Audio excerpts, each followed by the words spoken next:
Welcome friends, নতুন একটা ভিডিওতে। আজকের ভিডিওতে আবার আপনাদের সামনে নিয়ে এলাম বসম্যানের 8 ইঞ্চি একটি সাবউফার স্পিকার। বাট আজকের ভিডিওতে আমরা এটির ফুল রিভিউ করব না, কারণ এই স্পিকারের ফুল রিভিউ অলরেডি আমার চ্যানেলে করা আছে। সো আপনারা চাইলে এই ভিডিওটি দেখে আসতে পারেন, তাহলে ফুল ইনফরমেশন পেয়ে যাবেন। সো আজকের ভিডিওতে আমরা এই স্পিকারটি আনবক্সিং করব এবং কিছু ইনফরমেশন জানবো। এবং অন্যদিকে অনেক কমেন্টস পেয়েছি যে স্পিকার কেনার পরে অনেক ধরনের সমস্যা ফেস করেছেন। সো আজকের ভিডিওতে আমরা জানবো একটি নতুন স্পিকার কেনার সময় আমাদের কোন কোন বিষয় চেক করে কেনা উচিত। সো চলুন ভিডিওটি শুরু করি। আপনি যদি আমার চ্যানেলে নতুন হয়ে থাকেন তাহলে please hit the subscribe button.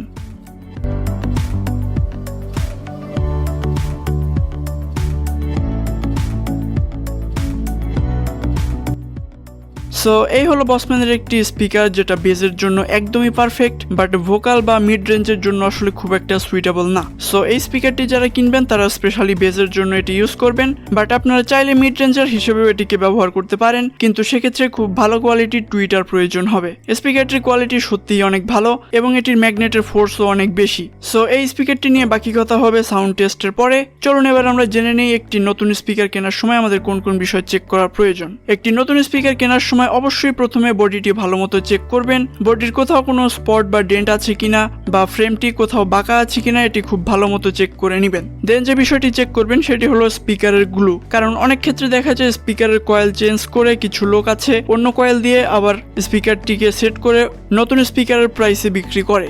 So এই ধরনের স্ক্যাম এড়ানোর জন্য অবশ্যই স্পিকারে যে গ্লু ব্যবহার করা হয়েছে সেই গ্লুটি চেক করবেন এবং শিওর হবেন যে এই গ্লুটি কোম্পানি থেকেই সেট হয়ে এসেছে। যদি আপনার মনে হয় এখানে যে গ্লু ব্যবহার করা হয়েছে এই গ্লু কোম্পানি থেকে সেট হয়ে আসেনি বা দেখতে খুব একটা ভালো না, সেক্ষেত্রে আপনি শিওর থাকবেন যে এটির কয়েল চেঞ্জ করা হয়েছিল। যেমন এই স্পিকারটিতে দেখতে পাচ্ছেন যে গ্লু ব্যবহার করা হয়েছে সেটি খুবই ভালো এবং নিট এবং ক্লিন রয়েছে। সো বোঝাই যাচ্ছে যে এটির গ্লু কোম্পানি থেকেই সেট হয়ে এসেছে। দেন এইভাবে স্পিকারের কোন বা পেপারের উপর সব সাইড দিয়ে খুব ভালো মতো চাপ দিবেন এবং খেয়াল করবেন যে কয়েল থেকে বা স্পিকারের ফ্রেম থেকে কোনো ধরনের সাউন্ড আসছে কিনা। অনেক ক্ষেত্রে দেখা যায় কয়েল বা ফ্রেমটি খুব ভালো মতো অ্যাটাচ হয় না, কোনো এক সাইড হয়ে যায়।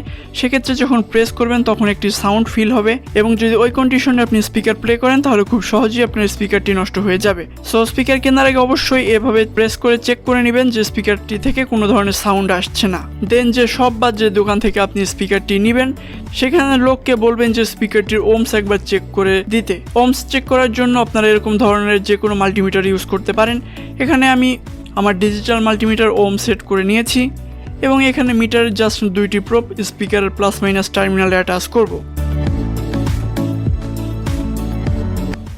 দেন এখানে দেখতে পাচ্ছেন আমার স্পিকারটি শো করছে 6.1 ওম, যেটা খুবই ভালো বিষয় আমি বলবো। আর স্পিকার কেনার সময় অবশ্যই খেয়াল করবেন আপনার স্পিকার ওম যেন 4 থেকে 8 ওমের ভিতর হয়। এবং যেহেতু এখানে ওমস দেখাচ্ছে তার মানে এটিও আমরা শিওর হয়ে গেলাম যে আমাদের কয়েলটি ঠিক আছে এবং কয়েলটি আমাদের নষ্ট নেই।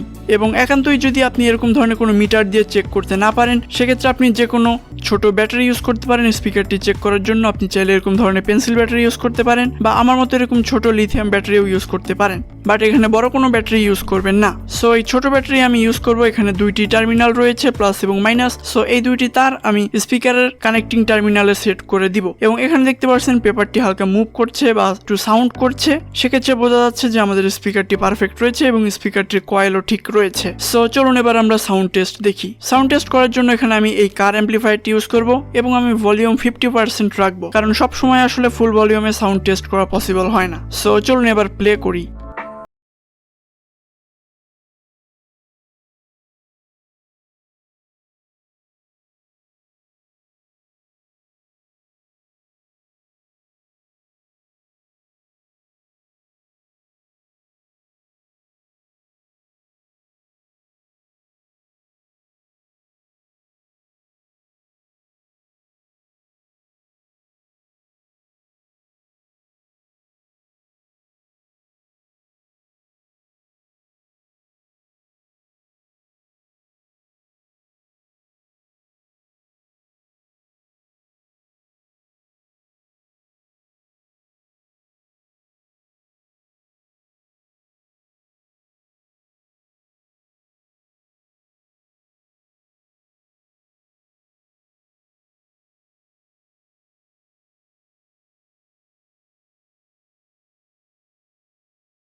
সো স্পিকারটির মিড রেঞ্জের সাউন্ড কোয়ালিটি আমি বলবো খুব একটা ভালো না, বাট বেসের কোয়ালিটি একদমই সুপার। যদিও ক্যাবিনেট ছাড়া প্রপার সাউন্ড টেস্ট করা যায় না, বাট ক্যাবিনেট ইউজ করলে আসলে আপনার স্পিকারের মুভমেন্ট বুঝতে পারবেন না, আর ভিডিওতে এমনিতেও সাউন্ড কোয়ালিটি খুব একটা বোঝা যায় না। সো বেসের জন্য একদমই চোখ বন্ধ করে নিতে পারেন এই স্পিকারটি। আর যারা মিড রেঞ্জ বা 2.0 অ্যাম্প্লিফায়ার ইউজ করতে চান সেক্ষেত্রে অবশ্যই খুব ভালো কোয়ালিটির টুইটার ব্যবহার করবেন। আশা করি ভিডিওটি আপনাদের জন্য অনেক হেল্পফুল হবে। সো আজকের ভিডিওটি এই পর্যন্তই, দেখা হবে পরবর্তী কোনো ভিডিওতে। সে পর্যন্ত ভালো থাকবেন, সুস্থ থাকবেন।